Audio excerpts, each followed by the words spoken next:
여시제와 함께 정치인을 키워내기만 한 것이 아니라 이 김대중을 통해서 남북 합작 프로젝트가 중국 단동에서 만들어졌죠. 이게 김대중 때 일어난 겁니다. 그래서 김대중을 통해서 요 일을 앞장섰던 사람이 바로 SK예요.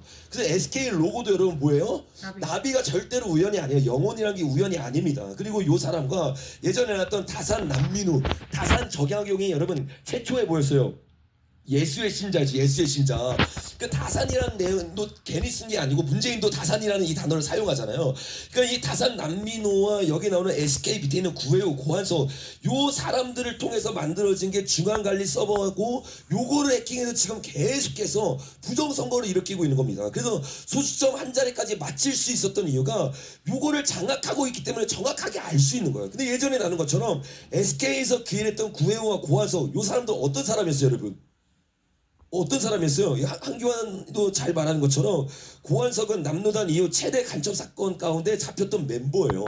그러니까 요 지금 이 일을 SK를 중심으로 해서 했던 요 사람들의 간첩들입니다. 요 간첩들을 누가 시켰다고요? 김대중이 시켰다고 여러분. 그러니까 김대중은 빨갱이가 맞습니다. 실제로 5.18 때부터 그가 만들었던 역사를 보면 우리나라 가운데 예수를 침대 들어오게 하기 위한 가장 행동대장으로 김대중과 노무현과 문재인과 이재명이 있는데 그 뿌리가 김대중이고 요 김대중의 돈을 통해서 박원순이 100만 명을 만들고 김대중의 활약을 통해 SK의 돈을 통해서 구혜우와 고한석이 이 사람들이 감옥에서 나오자마자 SK를 들어가요. 이게 우연이에요, 여러분? 그리고 여기서 여러분 뭘 하느냐? 빅데이터를 만들기 시작하고 빅데이터를 가지고 뭘 연구하냐? 어떻게 하면 선거를 이길 수 있느냐? 이걸 연구합니다. 거기 이 사람이 부위원장이었어요. 그때 원장이 누구였어요? 김민석이잖아요, 여러분. 그 김민석이랑 고한석이 이렇게 연결되어서 실제적으로 뭘 만들고 있는 거예요? 여기서 말하고 있는 부정선거를 말하고 있는 거예요. 그러니까 부정선거 토론 때도 여러분 그냥 부실선거 뭐 이것도 중요하지만 여러분 이것보다 훨씬 중요한 게 이 서버입니다, 여러분. 이 서버 가운데 지금 굉장히 중요한 건데 이거 깔라고 해요, 안 깔라고 그래요? 안 깔라고 하잖아요, 여러분. 여기에 모든 증거가 다 있고 지금은 없을 수도 있어. 이미 시간이 한참 지났으니까 없을 수도 있겠죠. 그런데 실제적으로 이게 매우 중요한 사건이란 말이에요. 근데 이런 사건 가운데 연결되어 있는 게 다 김대중이고 요 김대중과 연결되어서 만들어진 두 그룹. 어떤 그룹이에요? 정치인과 길거리 세력들과 부정선거 이 세 그룹인데 요 세 그룹이 동시에 있는 가정이 바로 이 김민웅과 김민석입니다. 이 가족이잖아요. 그래서 김민웅을 통해서 박원순의 촛불연대 그대로 이어받았고 김민석을 통해서 정치인이면서 동시에 어떻게 해요? 부정선거 핵심 가운데 들어갈 수 있는 요 세 가지의 길이 김민석과 김민석을 통해서 실제적으로 일어나고 요 일을 통해 윤석열 대통령이 어떻게 된 거예요? 탄핵되고 이재명이 된 겁니다. 그래서 이재명을 통해서 지금 계속 그 일들을 이어나가는 거예요.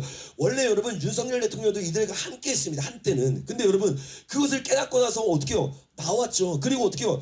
양심적으로 가장 먼저 선언한 것 중에 하나가 뭐냐면 바로 계엄령입니다. 그래서 계엄령이라는 건 매우 중요한 사건이에요. 그래서 윤석열 대통령이 예전에 윤석열 대통령이 아니라 계엄령 이후에 그리고 감옥에 들어가고 나서는 실제적으로 크리스천이고 그것을 가지고 기도하고 있고 이 세력들을 폭로하는데 가장 앞장서렸던 사람 중에 한 명이 바로 윤석열 대통령입니다. 그래서 윤석열 대통령이 이거는 진짜로 그냥 정신 나가지 않고는 어떻게 계엄령을 해요, 여러분. 그러니까 완전히 이 모든 게 사실이고 이대로 가면 대한민국이 완전히 무너진 걸 알고 실제로 그런 위기 가운데 있다고 생각했기 때문에 지금 계엄령을 터뜨린 거예요. 왜? 계엄령이 아니었다고 생각해보세요. 그러면 어떤 일이 일어났어요, 여러분? 지금 이재명이 탄핵 사건을 다 마무리한 다음에 가장 먼저 뭐 하느냐?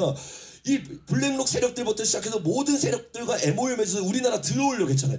그 세력들이 원래 들어오려고 했고 그게 코앞이었을 때가 윤석열 시대 때입니다. 윤석열이 이대로 가면 대한민국 넘어가는 거 알고 가만히 있는 것이 아니라 계엄령을 터뜨려서 사람들을 깨운 거예요.